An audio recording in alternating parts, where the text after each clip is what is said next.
2 weeks into the NFL season, Los Angeles has two teams with a combined one victory, yet it seems the biggest criticism is being leveled at all those people with the audacity to ignore them. The national narrative is not about the Rams and Chargers, but about the empty seats surrounding them, and whether Los Angeles is a good sports town. How dare anyone turn their backs on a mighty NFL gracious enough to grace our grounds with its riches?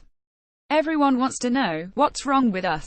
To those billionaire owners who think their teams should be supported unconditionally, the more pertinent question is, what's wrong with you? All those viral images of a hay-filled Coliseum for a Rams team that won 1/4 of its games last year is not a bad look, it's a smart look. Los Angeles didn't ask for the Rams. It refused to pay for the Rams.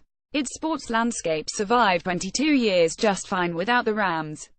So when the Rams spent their first season accruing only 4 wins and firing their coach while playing dull football, potential fans turned their backs, and who can blame them? The reason pro football was absent around here for so long is because the NFL has always needed Los Angeles more than Los Angeles needed the NFL.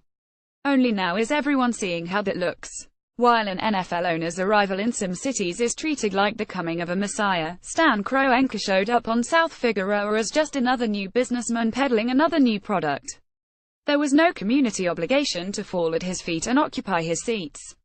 All the obligation belongs to Kroenke. If he puts out a winning and entertaining product, Los Angeles discerning sports consumers will buy, and, if not, they'll ignore.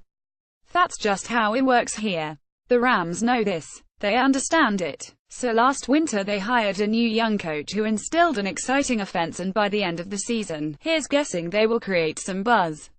But it's going to take time. While they drew 91,046 fans for last season's Coliseum homecoming against Seattle, that number dwindled to 56,612 for Sunday's loss to Washington. No apologies from the crowd are necessary. It's not about the fans, it's about the Rams. And, of course, it's not about the fans, it's about the Chargers.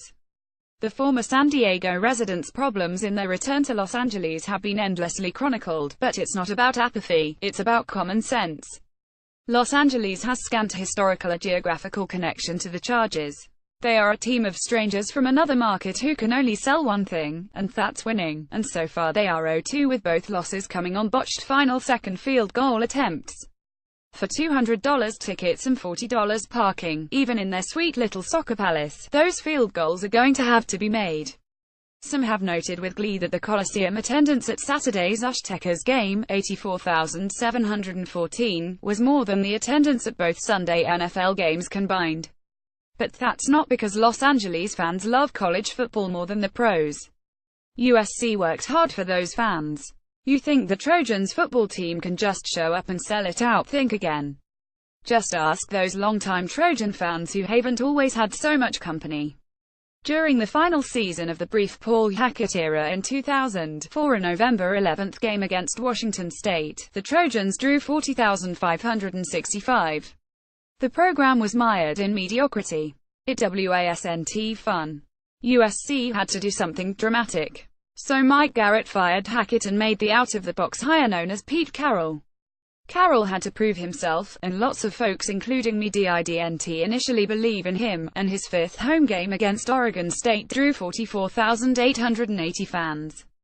But he win and entertain, and what happens almost exactly a year after that Oregon State game? The Trojans drew 73,923 against Arizona State, and the party was on. USC is a tough animal, Hackett said after his dismissal, and he could have been talking about every major team in town, because every sports executive here knows their teams are never simply given love, they have to earn it.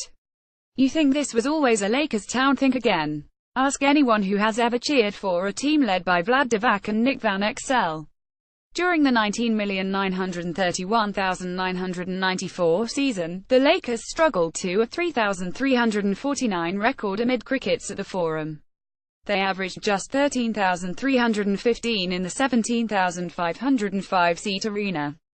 2 years later, Jerry West knew he had to do something, so he signed Shaquille O'Neal and made a deal for Kobe Bryant, and the average attendance immediately soared to 17,003. By staying away, Los Angeles sports fans have historically made a real commotion. They can influence sweeping changes simply by their absence. Nowhere has this culture been more compelling than with the Dodgers in 2011, when then-Commissioner Bud Selig stripped the team from owner Frank McCourt partially because his customers had abandoned him. It was the Los Angeles sports fans' finest moment. They didn't trust McCourt with their money.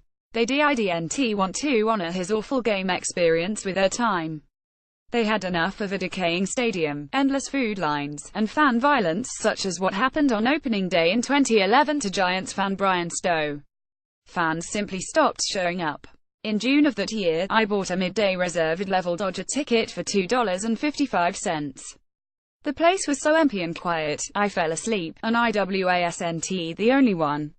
McCourt had completely lost Dodgers fans, the team lost millions, and it took millions in stadium renovations and increased payroll from Guggenheim baseball management to win them back. Yet for everyone who returned, ownership has seemingly lost another one to the current TV blackout, which threatens the Guggenheim legacy, and they know it, because every sports owner understands the deal. Devotion from the average Los Angeles sports fan is never simply given, it is earned, every day, every season, and if right now that means empty seats on a Sunday afternoon, well, the onus is on the Rams and Chargers. They have to figure it out. They want the seats filled, then fill them. Caption Bill.Plaschke